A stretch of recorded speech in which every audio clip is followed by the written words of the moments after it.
Selamat pagi dan salam sejahtera untuk kita semua. Perkenalkan, saya Nati Kristina Pardosi dengan NPM 2010303080. Dalam video ini saya akan berceloteh mengenai salah satu sastrawan di Indonesia yang cukup terkenal, yakni bernama Sitor Situmorang. Pada salah satu buku yang saya baca, yakni yang berjudul Usaha Rekonstruksi yang Dirundung Ragu, yakni proses penulisan sajak pada Bapak Sitor Situmorang, berikut ini yaitu biodata dari Bapak Sitor Situmorang. Bapak ini bernama lengkap Raja Usu Sitor Situmorang, yang lahir di Samosir 2 Oktober 1924 dan meninggal di Apeldoorn atau di Belanda pada 20 Desember 2014 atau tutup usia di 90 tahun. Selain sebagai sastrawan, Bapak ini juga diketahui pekerjaannya antara lain sebagai penyair, penulis, wartawan, penerjemah, dan juga dosen di Akademi Teater. Adapun bahasa yang dikuasai yaitu bahasa Indonesia tentu saja, bahasa Belanda dan juga bahasa adatnya sendiri, yakni Batak Toba.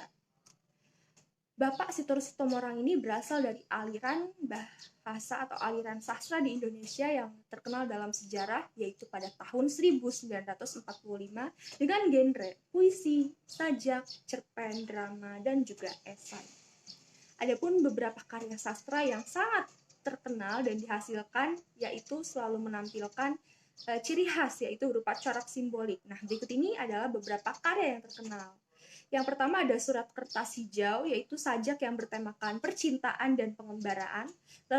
Lalu yang kedua ada Dalam Sajak. Nah, Dalam Sajak ini merupakan sebuah buku yang berisikan sajak-sajak yang ditulis selama tahun 1953 sampai 1954.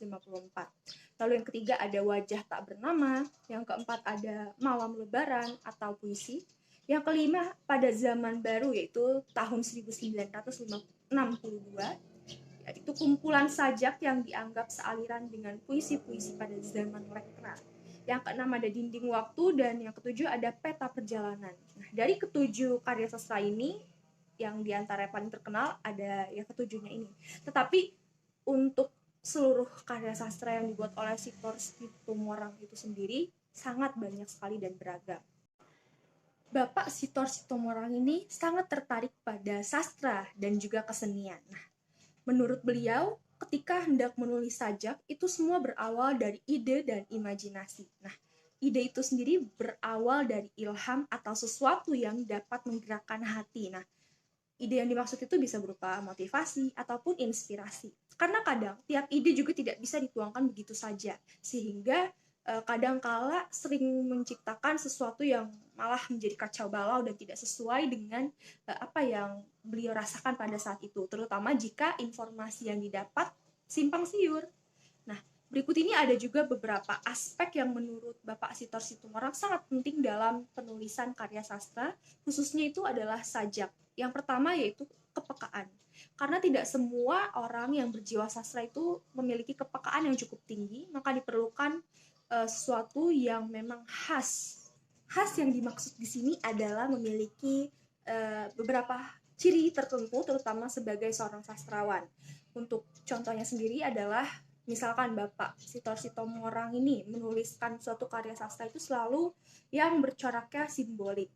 Lalu yang kedua ada keterbukaan, dan yang ketiga ada kemampuan secara teknis. Nah, Sitor Situmorang ini sejak kecil sudah sangat kenyang sastra karena beliau berasal dari lingkungan tradisional yang sifatnya cukup mendaerah, yakni di Sumatera Utara. Nah, ketika itu beliau juga sering sekali mendengarkan khotbah-khotbah dalam agama Kristen, yaitu salah satunya yang diterjemahkan ke dalam bahasa Batak Tri, sehingga Bapak ini juga seringkali menerjemahkan beberapa karya sastra dari bahasa Batak ke bahasa Indonesia supaya semuanya dapat menikmati. Selain itu, karena berasal dari keluarga yang cukup tradisional, Bapak Sitor Situmorang ini selain menyukai karya sastra juga sangat menyukai bidang kesenian, ya, yang berupa pada lagu-lagu rakyatnya sampai pada musik-musik tradisionalnya. Nah, mengapa Bapak Sitor Situmorang ini selain menguasai bahasa Indonesia dan juga bahasa Batak dari daerah Sumatera Utara. Bapak ini juga menguasai bahasa Belanda karena pada masa kolonial itu memang terdapat budaya dari penjajah yang memang menguasai bahasa Belanda. Adapun beberapa wilayah yang pernah dikunjungi oleh Bapak Sitor Situmorang itu sendiri, ada di Medan atau Sibolga, lalu ada di Jakarta karena beliau pada saat itu diamanatkan untuk menjadi koresponden di Harian Waspada, lalu di Yogyakarta hingga ke Solo.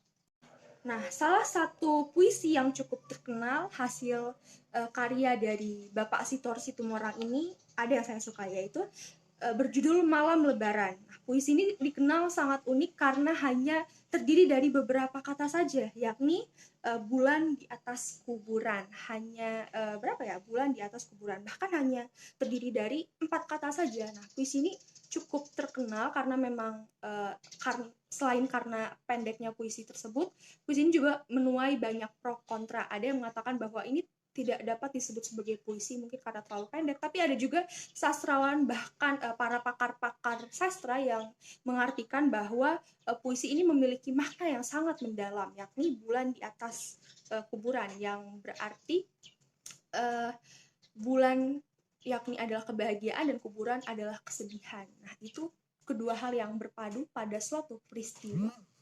Nah, dari puisi yang menurut saya sangat unik tersebut, yakni berjudul Malam Lebaran dengan isi puisi yaitu bulan di atas kuburan, memberikan saya pengajaran bahwa ketika ingin menulis puisi, yang paling penting adalah apa makna dari puisi itu, bagaimana kita merangkai kata, dan pada saat apa kita dapat menuliskan puisi tersebut. Saya rasa motivasi yang kuat juga sangat diperlukan, terutama intuisi dan juga menggunakan perasaan kita, kepekaan kita ketika hendak menuliskan puisi. Nah, sekian penjelasan dari saya terkait salah satu sastrawan Bapak Sitor Situmorang. Terima kasih karena telah menyimak video ini dan semoga hari-harinya menyenangkan.